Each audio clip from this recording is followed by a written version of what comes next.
어디 가도 망합니다. 어디 가도 살아남습니다. 어디 가도 축복받습니다.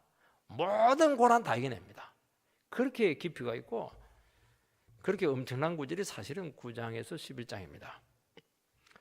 여러분, 알렉산더 하면 전쟁의 귀신이죠. 천재입니다. 이 사람은 기병의 가치를 간파를 했고 10년 만에 겐지스강까지 대제국을 건설합니다. 이게 그 사람에 대한 팩트입니다. 그런데 이것으로 알렉산더를 이해할 수 없습니다. 알렉산더는 그 부친이 필립이고 그 모친하고 너무 사이가 안 좋아요. 늘 싸웁니다. 그냥. 그 불화 속에 청소년기를, 어린 시절을 살았으니까 얼마나 이 사람의 정서가 불안했겠습니까? 20살에 왕이 되었는데 무슨 소문이 돌았냐면까 그 부인이 남편을 죽이고 자기 아들 왕 세웠다. 그 소문이 돌 정도로 그렇게 사이가 안 좋았습니다. 그래서 막 알렉산더는 막 그냥 전쟁으로 막 내몰렸다. 그렇게 해야 될 겁니다. 그거라도 안 했으면 이 사람 못 견뎠을 겁니다. 알렉산더가 정복 전쟁을 한 이유는 딱 두 가지입니다. 하나는 전 세계는 하나로 융합돼야 된다. 인본주의죠, 인본주의. 그래서 정복한 나라 착취 안 하고 그 정복한 왕의 공주와 결혼합니다. 그리고 언어를 헬라어로 통일하고 헬라 문화로 이식을 시킵니다. 이거는 이제 정책적인 그런 방법이었고 또 하나는 뭐냐니까 내면적인 문제입니다. 그의 인생을 끌고 간 것은 불안이었습니다. 그는 한 번도 이 평안해 본 적이 없고 성장 배경 속에서 끊임없이 평안을 찾았지만 평안을 못 찾습니다. 그래서 평안을 찾아서 끝까지 정복 전쟁을 했는데 어디까지 갔냐? 인도의 겐지스강까지 갑니다. 그 간다란 문화가 뭐냐니까 인도 문화하고 이 헬라 문화가 접목이 된 게 이 간다란 문화입니다. 거기 가니까 평안이 있었느냐? 없었습니다. 대신 정신이 도리 황폐화되고 공황 상태에 빠지게 되고 극도의 정서 불안을 일으킵니다. 그래서 성질이 아주 개박해지게 되었고 의심증이 생겨가지고 부하들을 막 그냥 의심해서 다 죽입니다. 그리고 환락에 빠져서 결국 자기 자신도 예수님과 똑같은 33살에 죽습니다. 위대한 정복자요 문화전도자의 생애를 꿰뚫어 볼 수 있는 본질은 바로 여기입니다. 딱 이겁니다. 불안이었죠. 이게 뭐냐니까 인본주의의 전형적인 삶인 것입니다. 인간의 힘으로 하나 되고 유토피아를 찾아 나섰지만은 찾지 못하고 결국 비참하게 실패합니다. 왜냐하면 인본주의는 무엇을 간파하지 못하냐면은 인간 속에 있는 그 탐욕과 야망, 그 재성이 있다는 그걸 간과한 겁니다. 본질은 바로 이 속에 있었는데 이 문제를 처리하지 못하는 어떤 이상도 안 된다는 것을 보여주고 있는 겁니다. 오늘 우리 인생을 설명할 수 있는 근거, 본질이 무엇입니까? 우리의 그런 삶을 이해할 수 있는 가장 핵심적인 것은 하나님과의 만남입니다. 우리는 이 하나님과 만남으로써 인생이 달라지게 되었습니다. 그런데 하나님과의 만남은 이게 어떻게 보면 드러난 팩트라고 할 수가 있습니다. 훨씬 더 깊이 들어가야 되는 겁니다. 이것으로 설명을 못합니다. 하나님과의 만남 체험, 그 전에 하나님과의 만나기 전부터 하나님께서는 우리의 인생을 시작하고 있었다 하는 것을 이해를 해야 되는 겁니다. 하나님께서는 그전부터 우리를 찾아왔습니다. 태어나기도 전에 예정했고 하나님께서는 뜻을 가지고 우리의 인생을 만드시고 인도하셨습니다. 이것이죠. 우리 드러난 것은 그때 하나님께서 만났지만은 사실은 우리 인생은 훨씬 그전부터 하나님의 계획 가운데 있었다. 바로 이겁니다. 이것이 우리의 본질이고 이것이 우리 인생을 끌고 가는 겁니다. 이걸 이해하지 못하면은 계속 인생은 공전할 수밖에 없다 하는 것을 말씀하고 있는 것입니다. 여러분, 내 뜻보다는 본질적인 이 하나님의 뜻이 있다는 겁니다. 우리를 너무 놀랍게 하지 않습니까? 내 노력과 내 수고보다 더 본질적인 하나님의 은혜가 더 위에 있다는 겁니다. 완전히 생각이 달라지지 않습니까? 내 생각보다 훨씬 더 깊은 하나님의 뜻이 있다. 내가 열심히 노력한 것보다 훨씬 더 강력한 은혜의 힘이라는 것이 있다. 이것이 우리 인생을 완전히 바꿔놓는 겁니다. 이 두 축이죠, 두 축. 이때 우리는 인생을 주님께 맡기게 되고 영광 돌리게 되고 감사하고 어디에도 흔들리지 않는 굳건한 신앙 위에 서게 되고, 아무리 이해 안 되는 일이 생기고 집안에 막 평지풍파가 나고 몇 분 뒤집어지고 이렇게 해도 그 사람은 끝까지 그 파고를 헤치고 쫙 걸어갑니다. 왜냐하면 뿌리가 너무 깊거든요. 하나님의 그 오묘한 섭리를 이 사람은 꿰고 있기 때문에 절대로 흔들리지 않습니다. 첫 번째는 말씀의 능력입니다. 9장은 한마디로 이 의문을 지금 해결하는 겁니다. 하나님께로부터 큰 복을 받은 이스라엘 백성들이 왜 메시아를 믿지 않고 배척을 했느냐 하는 그 질문입니다. 이것은 하나님의 약속의 말씀에 문제가 있는 것이 아니라는 것이죠. 그것을 바울 사도는 구약을 통해서 풀어내고 있습니다. 6절 말씀을 보면 그러나 하나님의 말씀이 폐하여진 것 같지 않도다. 이스라엘에게서 난 그들이 다 이스라엘이 아니요. 사람들은 이스라엘이 구원으로 나오지 못한 것은 이것은 하나님의 말씀에 문제가 있다. 이스라엘의 실패는 하나님의 실패다는 겁니다. 어떻게 하나님께서 선택해서 만든 민족이 어떻게 메시아를 그렇게 거부할 수 있겠는가 하는 것입니다. 바울은 그렇지 않다는 겁니다. 이스라엘의 실패는 이스라엘의 실패지 하나님의 실패가 아니다. 그렇게 말씀하는 겁니다. 여기 보면 이스라엘에게서 난 그들이 다 이스라엘이 아니요. 이 말은 뭐냐니까 이스라엘이라고 하는 나라에서 태어났다고 해서 다 이스라엘이 아니다는 겁니다. 여러분, 이스라엘은 두 나라가 있습니다. 하나는 혈통으로 세워진 지상의 나라고 또 하나는 영적인 나라입니다. 영적인 나라는 어떤 나라냐? 혈통으로 태어난 이스라엘 백성들 중에서 정말 신앙으로 변화된 그 사람들, 이 사람들로 세워진 보이지 않는 나라가 영적인 나라였던 것입니다. 엘리야 때 나라 전체가 배교를 해서 완전히 그 바알 숭배를 했습니다. 그때 엘리야가 혼자 싸우니까 너무 힘들어가지고 기도합니다. 하나님, 나 외에는 전부 다 하나님 거부합니다. 그렇게 하니까 하나님께서는 네뿐만 아니다. 바알에게 무릎 꿇지 않는 7,000명이 있다. 그 얘기를 합니다. 이 7,000명이 누구냐? 영적인 이스라엘인 겁니다. 이스라엘은 몇 분 망해도 되는데도 불구하고 그래도 바알에게 무릎 꿇지 않는 7,000명 때문에 이스라엘을 지금 지탱하고 있다는 겁니다. 후대에 오면서 이스라엘 백성들이 자꾸 말씀으로부터 점점 멀어지게 됩니다. 그때는 무슨 사상이 나타나냐? 아주 구약에서 유명한 게 있는데 남은 자 사상이 나타납니다. 이것은 구약 신학을 꿰뚫는 아주 중요한 겁니다. 남은 자들이 누구냐면은 우상의 유혹과 신앙적인 온갖 핍박 속에서도 여호와 신앙 하나 끝까지 붙들고 끝까지 순수성을 지켰던 그 소수의 무리들, 이 사람들이 남은 자들입니다. 그래서 이스라엘의 역사는 두 흐름으로 나타납니다. 항상 다수는 신앙을 가지고 있지만 형식적이고 말씀과 상관없이 그냥 세상처럼 살아가는 겁니다. 그 중에 진실로 말씀대로 살려고 하는 발버둥 치는 그 소수의 무리들이 있습니다. 다수와 소수가 지금 같이 충돌하면서 지금 역사를 끌고 가고 있는 것입니다. 그래서 우리가 이 사상에 입각해 보게 되었을 때 다수라고 해서 정통이냐? 정통이 아닙니다. 큰 교회고 큰 교단이라고 해서 정통이냐? 아니라는 겁니다.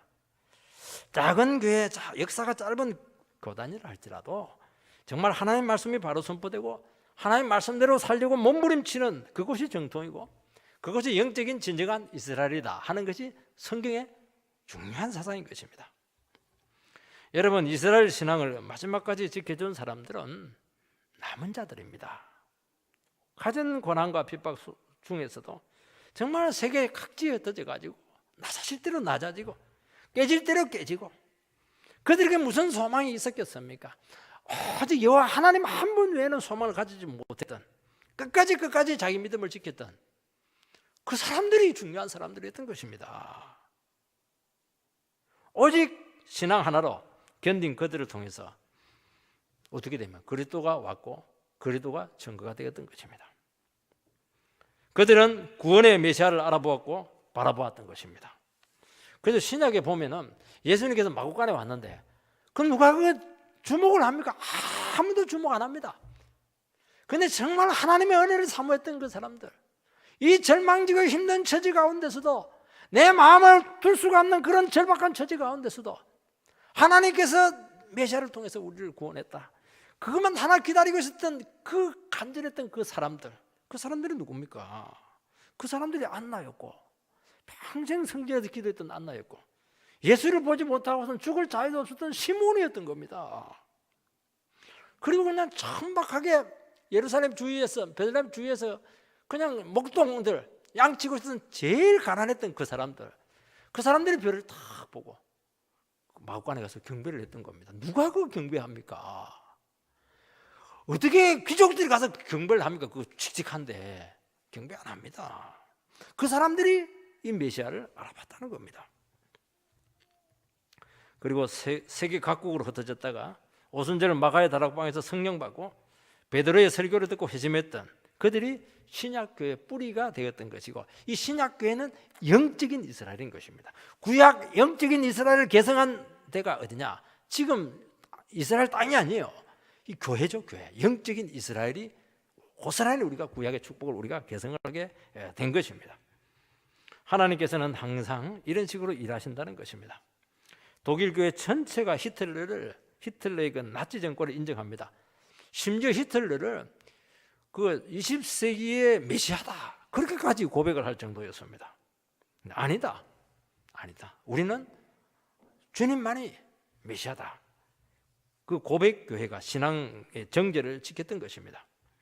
왜 이런 일이 일어나게 됐냐 하니까, 이런 어려운 일들이 나면서 결국 성경의 문제였습니다. 그 당시에 독일의 그 머리 좋은 신학자들이 전부 다 성경을 해체합니다. 이성으로 과학으로 다 풀어내려고 이렇게 한 겁니다. 그렇게 해가지고 성경이 완전히 그 인본주의로 완전히 바뀌게 되었고 자유주의 신학이 되었던 것입니다. 그때 어떻게 했냐니까, 이 고백교회 출신 목사들은 아니다, 그건 성경이 아니다, 그건 신학이 아니다, 나인 아니다, 이렇게 한 겁니다. 그래서 다시 그 자유주의로 흘러가던 신학의 고삐를 털어가지고 정통으로 돌렸던 것입니다. 그래서 정통이라고 하지는 않고 그 사람들은 신정통이다 그렇게 한 겁니다. 우리가 정통이죠, 어떻게 보면은. 그래서 신정통 이렇게 했을 때는 조금 덜 돌아왔어요. 한 100% 돌아와야 되는데 한 7, 80% 그렇게 돌아온 겁니다. 그래도 완전히 갔는데 한 7, 80% 돌려놨으니까 굉장한 것입니다. 여러분, 우리나라가 일제치하의 대부분의 교단들이 신사참배를 공식 인정합니다. 끝까지 신앙의 정제를 지킨 소수의 성도들이, 그 사람들이 한국교의 정신이었습니다. 그러니까 숫자, 규모, 이게 정통이 아니라는 겁니다. 이 전통이 아닙니다. 이게 하나님 말씀에 헌신된 그 성도들이죠. 여러분, 중세 교회가 제도화되었고 타락되었을 때 그때 무슨 일이 있냐니까 수도운동이 많이 일어나게 됩니다. 왜냐니까 수도운동으로 왜 일어나게 됐냐면, 제도권 교회에서는 말씀을 듣지 못합니다. 가장 중요한 게 뭐냐니까 성경을 읽지 못하게 하는 겁니다. 예배 드릴 때 알지도 못하는 라틴어 성경을 자꾸 쓰니까 무슨 말인지 모르는 겁니다. 그래서 수도원에서 했던 게 뭐냐니까 성경을 읽고 성경을 해석을 하고, 또 제일 중요한 게 성경을 자국으로 번역을 합니다. 그래서 많이 화형을 당합니다. 그런데 이 사람들이 결국에는 종교개혁의 씨감자가 되었다 하는 것을 알 수가 있습니다. 그래서 중세시대의 복음주의자들은 수도운동주의자들이라는 것을 알 수가 있습니다. 그때 종교개혁이 일어나게 되면서 신앙의 본질을 회복하죠. 오직 말씀, 오직 은혜, 오직 믿음, 이 세 가지를 통해서 다시 한 번 더 완전히 죽었던 그 교회가 회복이 되는 것을 알 수가 있습니다. 두 번째는 영적 이스라엘은 혈통의 자녀가 아니고 약속의 자녀다 하는 것을 기억해야 됩니다. 7절에서 9절 말씀을 보면, 또한 아브라함의 씨가 다 그 자녀가 아니라 오직 이삭으로부터 난 자라야 내 씨라 불리리라 하셨으니, 곧 육신의 자녀가 하나님의 자녀가 아니요 오직 약속의 자녀가 씨로 여기심을 받느니라. 약속의 말씀은 이것이라, 명령 이때 내가 이르리니 사라에게 아들이 있으리라 하심이라. 아브라함에게 이스마엘과 이삭 두 자녀가 있었습니다. 이스마엘은 하나님의 자녀가 되지 못하고 이삭만 하나님의 자녀가 되었다는 겁니다. 이스마엘은 할례도 행하기도 했고 신앙생활도 열심히 했습니다. 그런데 문제는 신앙이 없습니다. 이삭은 약속의 자녀로 태어났습니다. 이스마엘은 첩의 아들이고 신앙이 없고 이삭은 사라를 통해서 태어났기 때문에 약속의 자녀가 되었다, 그런 뜻이 아니라는 겁니다. 이 말씀을 이야기하는 것은 뭐냐? 혈통으로 구원이 나누어지지 않는다는 겁니다. 여기서 이제 약속의 자녀다 이렇게 할 때는 특별한 의미가 있습니다. 이삭은 아브라함과 사라가 이 생리적으로 절대로 아이를 낳을 수 없는 그런 상태에 있는데 하나님의 약속의 능력으로 태어나게 된 겁니다. 그래서 하나님께서는 태어나기 1년 전에 아브라함과 이삭을 찾아와가지고 명년 이때 내가 아들을 주게 될 것이다, 그렇게 하니까 사라가 웃습니다. 왜 웃어? 이렇게 하니까 안 웃었습니다. 웃었지? 이렇게 했는데 그 웃음 이삭이죠, 이삭. 그래서 이름까지 이삭으로 지었던 겁니다. 그게 1년 전이니까 아직 임신이 된 것은 아닙니다. 그리고 바로 가고 나서 임신이 되었고 1년 후에 출산을 하게 된 것입니다. 이것이 보여주는 것이 뭐냐니까 이삭의 탄생은 약속으로 되어졌다는 겁니다. 자연적인 부부 관계에서 되어진 것이 아니고 하나님의 약속의 말씀의 능력으로 태어났다는 겁니다. 이게 하나님의 말씀이 생리적으로 완전히 죽었던 아브라함과 이 사라의 몸에 생기를 주어서 아이를 임신하게 했다는 것이죠. 그러니까 이삭은 하나님의 말씀이 만들어내 놓은 작품인 것입니다. 여러분, 이것이 우리에게 주는 의미가 무엇이냐 하는 것입니다. 구원이라고 하는 것은 자연적으로 출생에서 오는 것이 아니고 반드시 하나님의 말씀을 통해서 온다는 겁니다. 인간은 자연적인 상태로는 절대로 하나님의 자녀가 될 수가 없고 하나님의 말씀을 듣고 생명을 받아야 되는 겁니다. 말씀을 들어야 믿음이 생기고 말씀을 들으면 죽은 영혼이 살아납니다. 그리고 우리 자신의 죄를 보게 되는 것입니다. 그리고 놀라운 사실은 하나님이 믿어지는 겁니다. 그리고 하나님의 말씀이 살아서 움직이고 내 가운데서 역사를 하기 시작한다는 겁니다. 그러니까 말씀이 모든 삶을 다 창조한다는 겁니다. 우리 속에 있는 모든 잘못된 것들을 말씀이 고친다는 겁니다. 그래서 생명을 살리는 길은 하나님 말씀밖에 없다는 겁니다. 그래서 혈통이나 정통이나 영향력, 이게 중요한 게 아니라는 겁니다. 내가 믿음의 가문에서 태어났다는 거 유리할지는 모르겠지만 그것으로 우리가 하나님의 자녀 되지 못한다는 겁니다. 어떤 남편은 나는 남편 아내 그 신앙 믿고 교회 나온다고 그 말을 합니다. 아내 신앙하고 자기 구원하고는 아무 상관이 없습니다. 유리해요. 유리하지만 자기가 하나님 만나가지고 예수 믿어야 되는 겁니다. 부모들은 자녀의 신앙에 대해서 무엇을 우선시하는가 하는 것이 좀 의아스러울 때가 있습니다. 자녀들이 세례받고 구원받았기 때문에 이제는 뭐 네 나름대로 세상적으로 잘 키우려고 할 겁니다. 그 자체를 나는 부정하지 않습니다. 그러면 우리가 세례받고 하나님의 자녀가 되었다면 어떻게든 살아있는 말씀을 듣게 해서 다시 한 번 더 영혼이 거듭나도록 계속 말씀으로 그들을 이끌어야 된다는 겁니다. 왜냐합니까? 하나님의 말씀이 그들의 삶을 만들어내기 때문입니다. 믿음이 그들의 삶을 창조해낸다는 겁니다. 그리고 하나님의 말씀이 그들의 삶을 인도한다는 겁니다. 이걸 믿지 못하면은 계속 그 인생 가운데 혼돈이 온다는 겁니다. 이걸 못 믿으면 결국에는 어떻게 되느냐? 세상 사람들이 갖추는 그 모든 세상적인 기능들을 전부 다 갖추어 놔야 되는 겁니다. 바빠요. 여러분, 하나님께서 아브라함과 이삭을 오랫동안 기다리게 하신 이유는 아무리 늦어도 말씀으로 거듭난 영혼을 통해서 주님께서는 역사하신다는 것을 말씀하고 있는 것입니다. 우리 지금 하나님 말씀 때문에 늦어지고 있습니다. 빨리 세상이 좀 잘 되고 싶은데, 빨리 그냥 높은 자리에 올라가고 싶고, 빨리 지금 결혼도 하고 싶고, 참 많은 그 일들이 하고 싶은데 안 되는 겁니다. 주님께서 오늘 뭐라고 말씀하냐니까 늦어도 좋다는 거예요. 늦어도 좋다. 그러나 네가 하나님 말씀에 완전히 사로잡히고 거듭나기만 하면 역사는 이루어진다. 아브라함 몇 살부터 역사가 이루어졌냐? 100살 아니냐? 100살. 모세 80살이다. 그게 답입니다. 저는 80살인데 그 전에 죽을 가능성이 많은데요. 죽어도 괜찮아요. 이게 뭐냐니까 하나님께서 우리에게 주시는 답인 것입니다. 우리 젊을 때 좀 늦어질 수 있어요. 취직이 좀 늦어질 수 있고 인생의 진로가 좀 늦어질 수 있고 결혼이 좀 늦어질 수 있는 겁니다. 주님께서는 뭐라고 말씀하냐고, 네가 하나님 말씀으로 창조되었느냐, 하나님 말씀에 완전히 사로잡혀서 지금 너의 인생을 주님께 맡겼는가, 지금 그 질문을 하고 있다는 것을 우리는 기억해야 되는 겁니다. 늦은 거 상관없어요.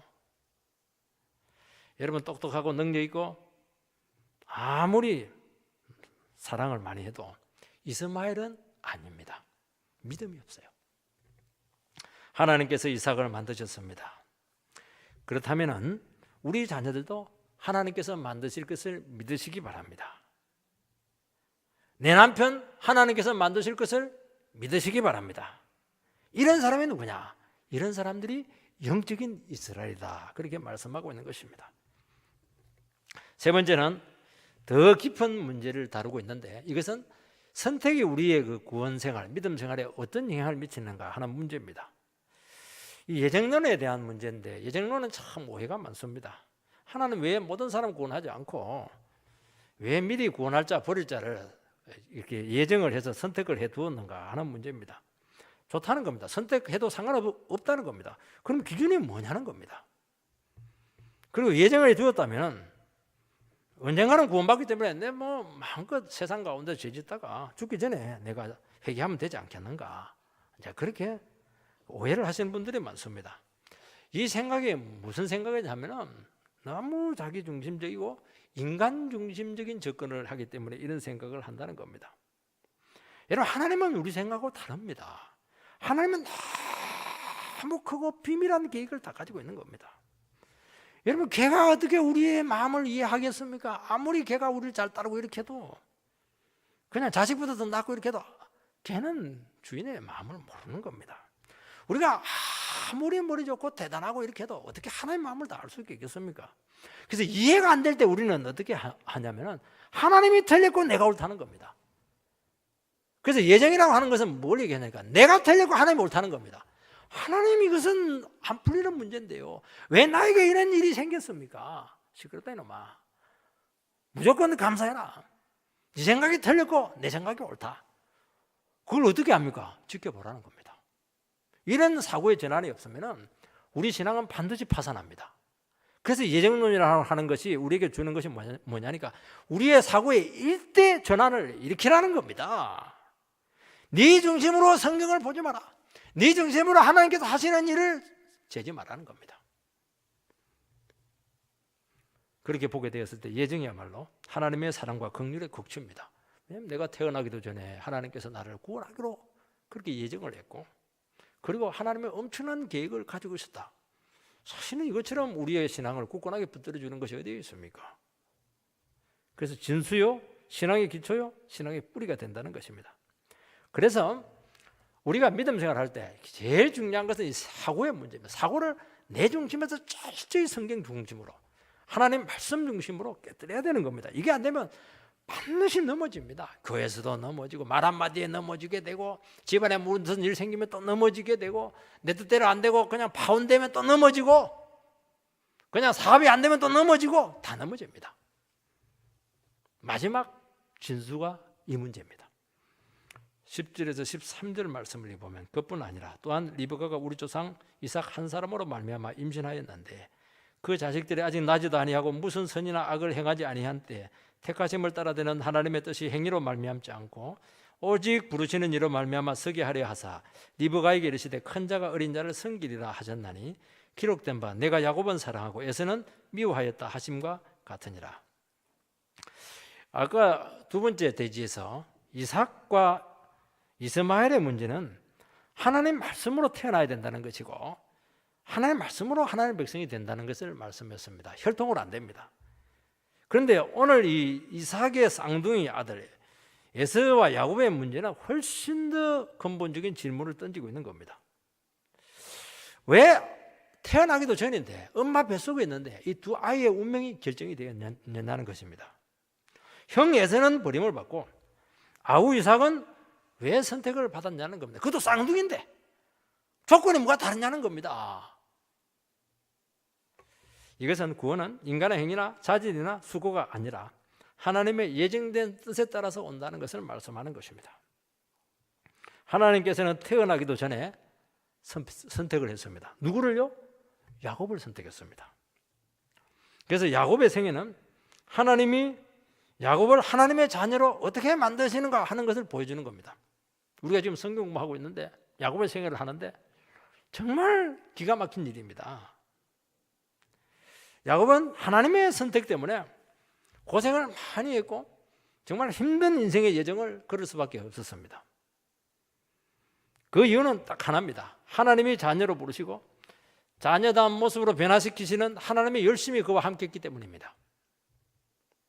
이런 뱃속에서의 구원이 결정됐다고 하는 것은 외모, 자질 아무 상관없다는 겁니다. 구원에 있어서. 여러분 인간적으로 보면은요, 에서가 야곱보다 훨씬 더 뛰어납니다. 일단은 남자답고 건강하고 그리고 이 사람이 호탕하고 적극적이고 무슨 일을 맡겨도 잘하는 사람입니다. 야곱은 이름 자체가 벌써 야곱입니다. 사기꾼이에요. 남의 발목을 잡고 늘어지는 사람입니다. 남 잘 속이고 잔머리 잘 굴리고 그리고 뭐 소극적이고 남 약점 잘 그냥 꼬집어 가지고 고자질하고 정말 인간 세계도 이런 인간하고는 친구하고 싶은 마음이 없어요. 하나님께서는 그 야곱을 내가 선택했다는 겁니다. 이게 우리를 막 미치게 하는 겁니다. 이게 여러분 선이나 악을 행하지 아니한 때, 선이나 악을 행한다고 하는 것은 법적 도덕적 기준을 알고 있다는 겁니다. 애들은 뭐가 옳은지 그런지 몰라요. 한 초등학교 2, 3학년은 돼야 거짓말하면 나쁜 것입니다. 그거 가르치지 않습니까? 모르는 애한테 왜 거짓말 했냐고 4살, 5살짜리 한테 이러면 애가 뭐 정신을 못 차립니다. 왜 책망을 받는지 이해를 못 하는 겁니다. 기준이 없으니까 책임을 물을 수가 없는 겁니다.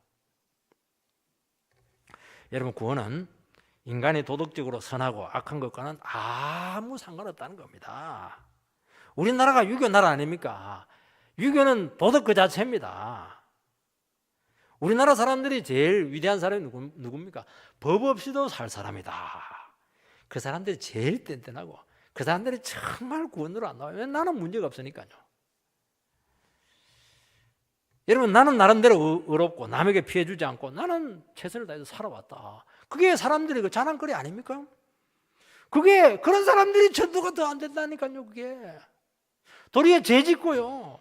그냥 막 인생 막 그냥 왔다 갔다 하고 자기 마음대로 살다가 뭐 건강 다치고 죽을 거면 몇 분 넘기고 이런 사람들이 도리어 예수 믿고 나오는 경우가 참 많습니다.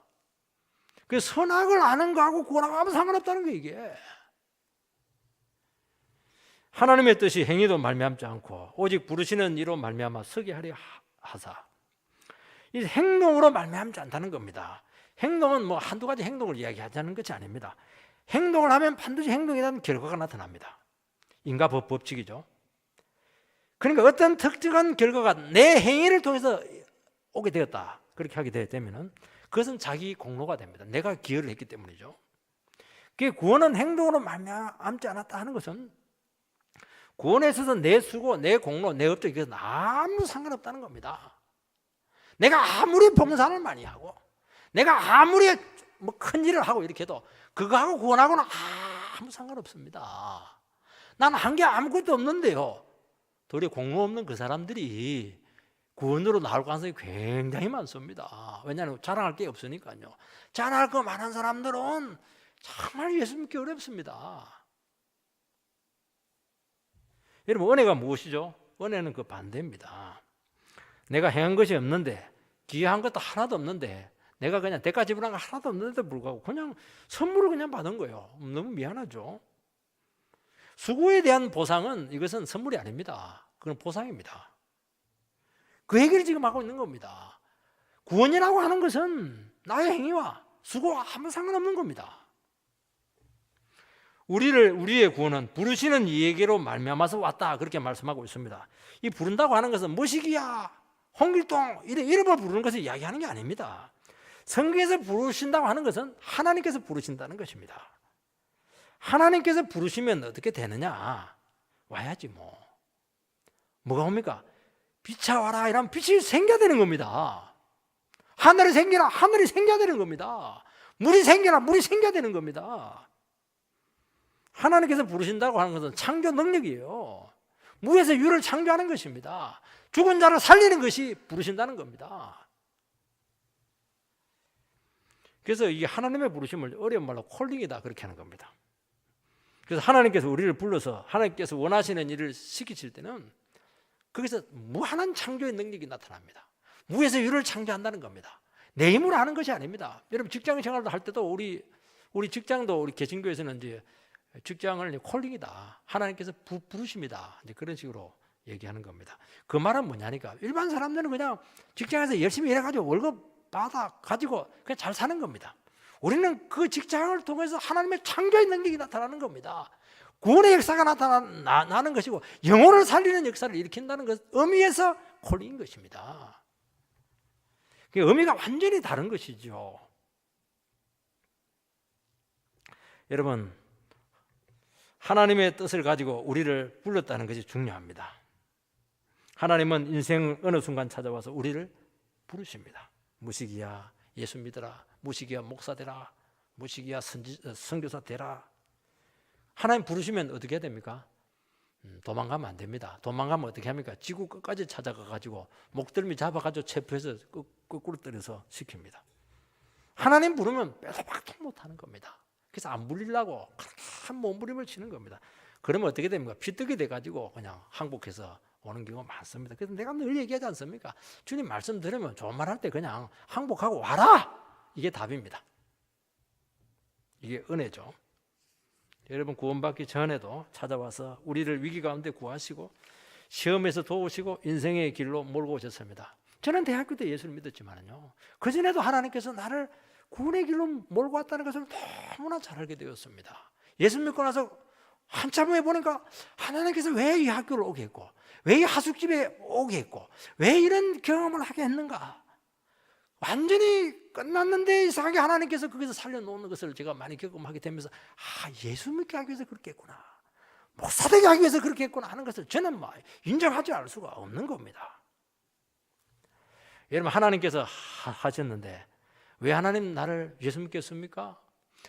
왜 저를 목사 되게 했습니까? 모르죠. 그거는 부른 사람 마음입니다. 답이 뭡니까? 그냥 좋아서 불렀다는 겁니다. 이게 하나님의 뜻입니다. 이유가 있습니까? 몰라요. 하나님이 그냥 너를 불렀다는 겁니다. 모른다는 게 아니죠. 하나님의 그 깊은 비밀을 우리가 다 모른다는 겁니다. 여러분 우리의 행위나 자질을 보고 부른다면 이해가 되는데 그것과 아무 상관없이 일방적으로 우리를 부르시고 찍어서 세우셨던 것입니다. 그래서 구원은 우리에게 달려있지 않다 하는 것이 여기서 나오는 것입니다. 우리는 죄로 완전히 죽어 있습니다. 하나님께 반응할 수 있는 기능이 없습니다. 그래서 하나님께서는 우리를 부르십니다.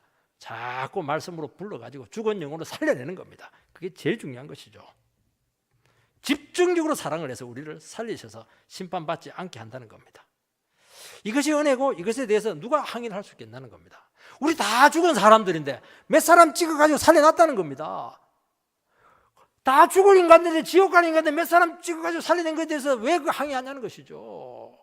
더 많이 살려내게 하는 것이 맞는 것 아니냐는 겁니다.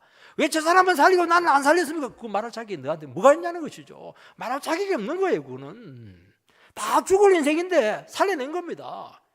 나도 그럼 살려주세요. 살려줍니다. 그렇게 하면. 그렇게 말해놓고는 그 말은 안 하는 겁니다. 여러분 만세전에 우리를 택했습니다. 만세전이라고 하는 것은 시간이 만들어지기 전에 우리의 구원이 이미 결정이 되었다는 겁니다. 여러분 시간이 오면서 이 눈에 보이는 이 세계가 시작이 되었습니다. 그래서 시간 전이라고 하는 것은 우리의 구원이라고 하는 것이 어떤 세상 조건이나 원인에 근거하지 않고 하나님의 일방적인 뜻에 의해서 이루어졌다는 것입니다. 여러분 우리의 구원을 내 안에서 찾지 마시기 바랍니다. 내 안에서 원인을 찾고 내 안에서 어떤 조건 때문에 하나님께서 나를 불렀다, 그렇게 하면 절대로 맞지 않습니다. 우리가 할 수 있는 것은 죽은 우리를 살리시고 부르신 그 일방적인 은혜에 무조건 감사하는 겁니다. 그것이 인생들이 할 수 있는 유일한 길인 것입니다. 그리고 더 이상 나를 부르신 그 주님을 위해서 내 인생을 드리고 나를 위해서 살지 않는 것입니다. 이게 하나님의 예정을 알고 선택을 하는 인생들에게 주시는 하나님의 답인 것입니다. 하나님께서 야곱을 부르신 증거가 무엇입니까? 이게 참 중요합니다. 이걸 꼭 여러분들이 기억을 해야 됩니다. 왜냐하면 여기서 다 걸려 넘어지거든요.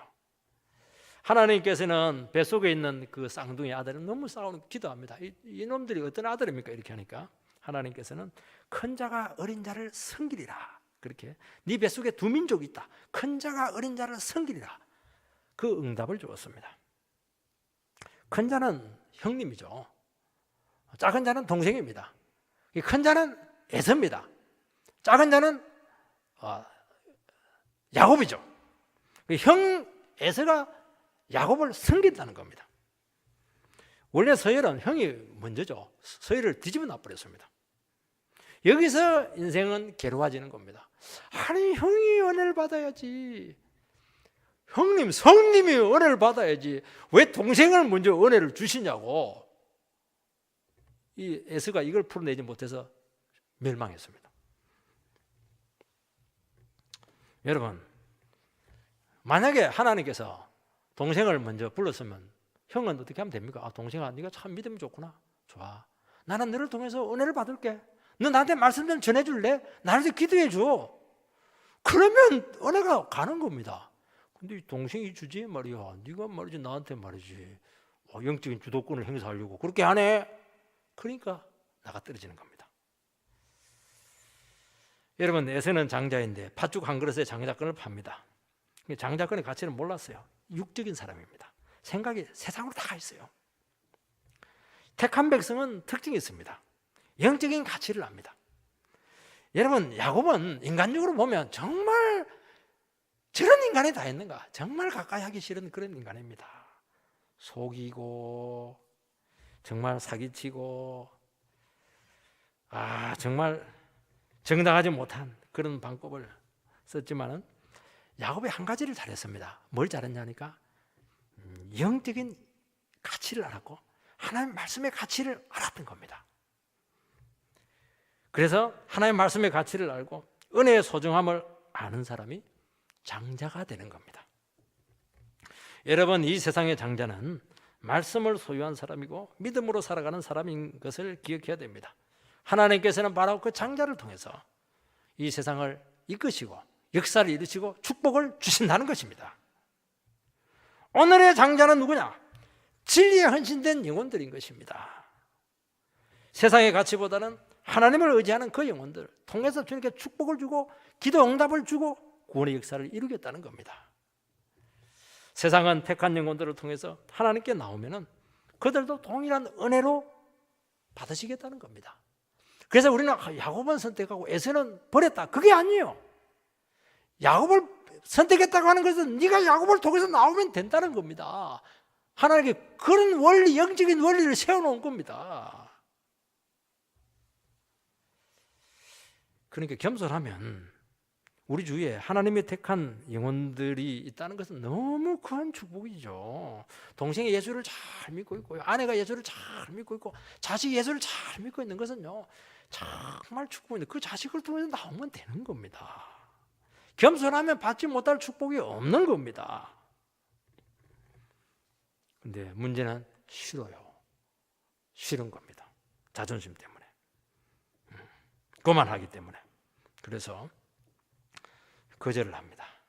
그래서 그들이 구원받지 못한 것은 택하지 못해서 구원받지 못한 것이 아니고 자기가 은혜를 거부를 했기 때문에 구원받지 못한 것이고 그래서 구원받지 못한 책임은 본인에게 있다는 겁니다. 또 하나는 야곱은 사랑하고 에서는 미워했다. 이 말라기서 말씀을 인용을 합니다. 하나님께서 야곱을 사랑했다고 하는 것은 그가 영적인 가치에 대한 소중함을 아는 것을 하나님께서 참 귀하게 보셨다는 겁니다. 근데 또 그 다음 말이 또 우리를 실족하게 합니다. 에서는 미워합니다. 아니 에서는 그냥 놔두고 미워하지 말고 야곱은 사랑하면 야곱을 사랑하면 되지 왜 에서를 미워합니까? 그래서 미워했다고 하는 것은 우리처럼 감정적으로 미워하는 게 아닙니다.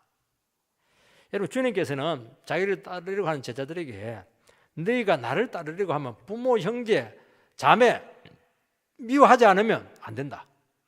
분명히 그렇게 말씀했습니다. 이것은 미워하라고 하는 것은 감정적으로 미워하라 그런 뜻이 아니고 너희 가족, 형제, 부모를 주님보다 더 소중하게 여기지 말라는 겁니다. 주님 우선적으로 살아가라는 겁니다. 에서는 영적인 귀한 가치를 소홀히 여기고 육적인 것에 관심이 많았다는 겁니다. 야곱을 사랑하는 것은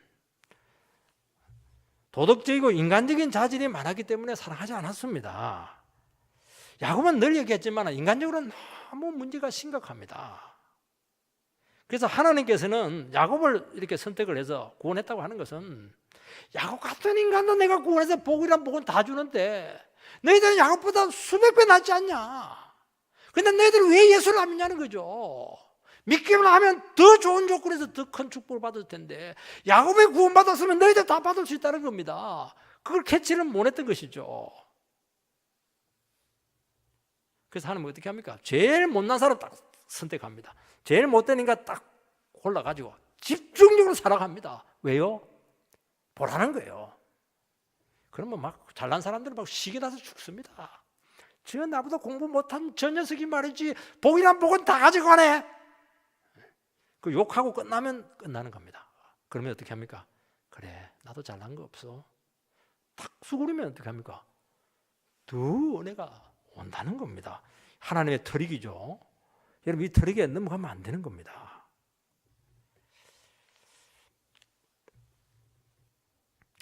그래서 오늘 우리들은 어디에 관심이 있는가 하는 것을 돌아봐야 될 줄 믿습니다.